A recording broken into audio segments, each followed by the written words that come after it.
batuk berdahak, bikin nggak nyaman, coba lakukan akupresur pada 4 titik ini.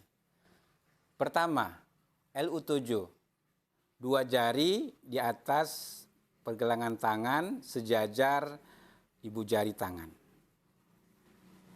Kedua, LI4, tonjolan tertinggi pada saat ibu jari dan telunjuk dirapatkan.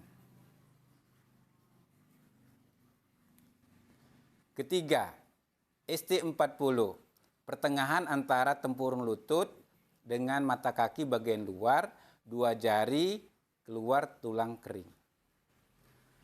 Keempat, ST36, 4 jari di bawah tempurung lutut, 1 jari keluar tulang kering. Lakukan pijatan pada 4 titik ini selama 1-2 menit atau 30 kali pijatan.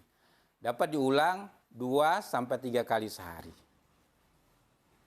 Mau titik-titik akupresur lainnya, bisa teman-teman lihat di aplikasi Aku Mandiri. Link downloadnya bisa dilihat di bio. Semoga bermanfaat.